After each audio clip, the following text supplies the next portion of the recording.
मछली तो आता ना महंगा कह दिले बड़ा सनु के हालत खराब हो जाता किने में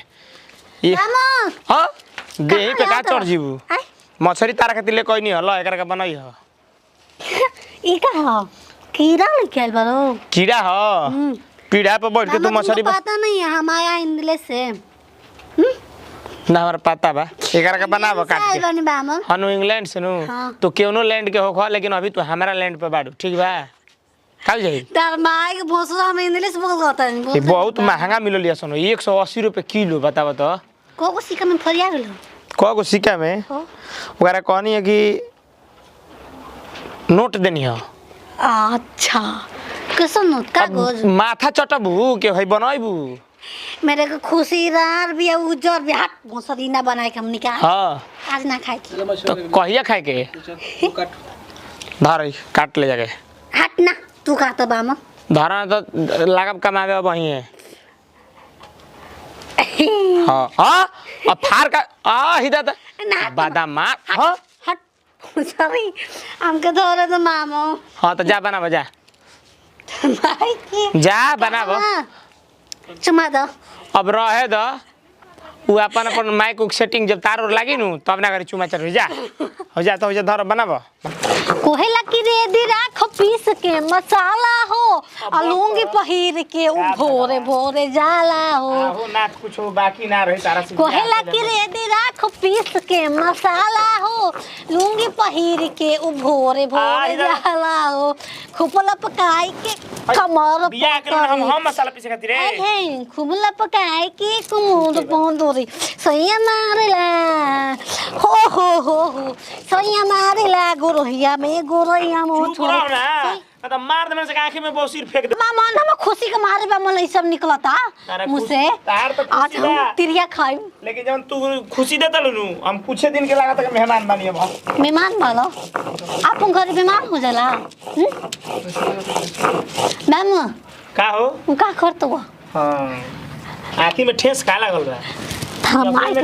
इतना बोलबो हमरा के यार इतना हम रोज कबार के करना काम बुझाते नहीं कि तोरा जो हम कैसे हमर पार पाइम हम भर जिंदगी हमारा तो बुझाते नहीं छे उस पर आप झुकेगा नहीं वो है ना झुकेगा नहीं तो साला दीदी ते हम सब काम कर देता नहीं हां तार गोड़ पड़ता नहीं तू हमसे कुछ बोला ना हां कुछ तू बोला ना तो चुपचाप मुंह बंद करके बैठा रह एक तो साला काम करता नहीं या करेजा फाड़ी के तार पयलिया छम छम छम छम छम पयलिया छम छम छम छम छम मर जी हम पूछे दिन में मर जी हम एकरा कुछ के चल तेरा माई के भोसरी चल थोड़ा आगे के बार मोय कबर लसे रुका हम काट हम तारा कोर देता नहीं छोड़ रहे दे चल टिकबू का अपन बराबर का करबू हम तारा के टिकले बनी रहे द काम ना हो के चाहिए स्टाइल करना चाहिए ये बा बोलता है माई के हम काले बतियाओ तेरे सुरेंद्र से हैं सुरेंद्र सनु हो काहे उनका रख ले का मुंह में ताला मारा चाबी हमरा के दे देते बोल ना आई हो मेहर मौगू ओ घरी त कहत रही के तनी ले जा घुरावा के तनी रखिया बिगदा हो बेटा हुआ तो ओ घरी त तार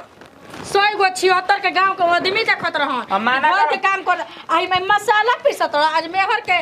रखेलुआ हो गेल बड़ा अब माना करम रखिया कैसे तू बमलक बोल सी कब से रे हैं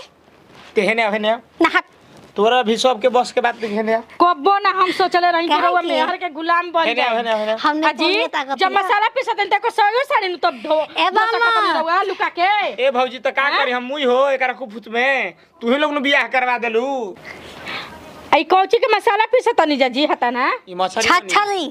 मछली बनता छछरी ना ओकरा के मछली कहल जाला अच्छा हमर खियाई जे तब ए हमरो के दिह तब मछली बनावत त कौची मछली है तू तर माइक भोसरो तू बना देल का कतले हनी हाथ से अपना त अपन हमरा के नहीं खुखिया सकत मोटा बाबू अब कितना मोटेबू आय करिया क्लोट मर दे लेके दिन देखे खातिर ओके पोसा नहीं जपल नहीं जब बियाह शादी कोई बियाह लो काहे के हमरा के 2 पीस मछली नहीं खिया खिया सकत बियाह लो काहे मछली हां तारे को में से रासा ना दे हम तू का बुझतो ठीक है बेटे छिनारी देख ना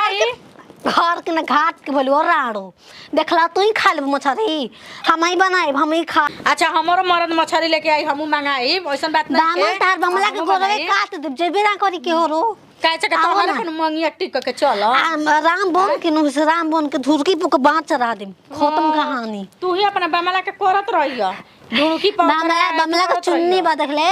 अरे चुन्नी में भाई चुन्नी में परफ्यूम चलो लगा मसाला पिया चलो बनाओ तो चलो पिसा गुल मिठा मसाला गइल। ओ कितना हम हरदी नहीं का पिसले बा ने रहुआ एकदम सच्चो में चलो हल्दी डाल ले बनी हरदी नहीं खा पिसले एकरा में पिसले बनी चलो आए रो मेरा रुके एकदम पहले में हो गइल बनी एकदम भौजाई भाई भौजाई के बुलाइए कोई नहीं हैं। अरे चल भाई वो तो क्या देखत अरे है कमी नहीं खुन कोइले भगवान कलाकारी में। अरे कमी नहीं खन कइले भगवान कलाकारी चल भैया में। हनिया ए जानू जान मार हाथ घुसोदी वाला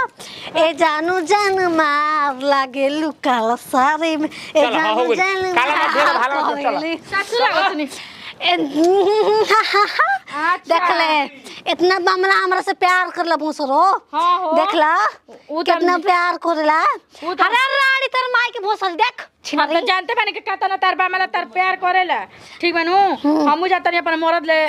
खरदवा के मछरी लेके आवतनी हमू हाथ ना सिली पे धके आ मसाला पीसम देखी हो मोटाई बाल वैसे गपिने जैसे निकल जाता वही पर निकल जेबो भोसरो। रात भाई आई भैया चन्हाक हमरा से बुद्धमान बने। मैं खुद बुद्धमान हूँ ज्ञानी हूँ मैं। का जाने कहाँ हमरो मरद चल गुल हम लौकतन त कहते नु के जो रोज जाके 1 किलो चाहे 1.5 किलो मछरी लेके आ। अरे बुची जी रोवा आ गुनी आ पाउन कहाँ बानी। अरे कौन है कि चली तो उजे रुक गनी हम बड़का बाबूजी के दुवरिया पे। अच्छा ठीक बनी नु हां एही काहे खिसियाइले जतर वो कहतनी काहे खिसियाइले जातनी वही पगली के चलते जातनी खिसियाइले। कौन पागली अरे उ है जौन छोटकी भौजी राउराइल बड़ी ए भौजी का कतर वो का कही ए तू ऐका का मरद से हाथाना मछरी मंगा के आ मरद से हाथाना मसाला सिल पर पिसावतिया आ कहनी है कि 2 पीस तनी हमरो के कटोरी में दे दिह जा तो कहते कि काहे खातिर देब हो छिया तारू काहे खातिर तहरा के देब तोहरे खातिर लेल बनी आ उहो अपना मेहरा के काला में रगल।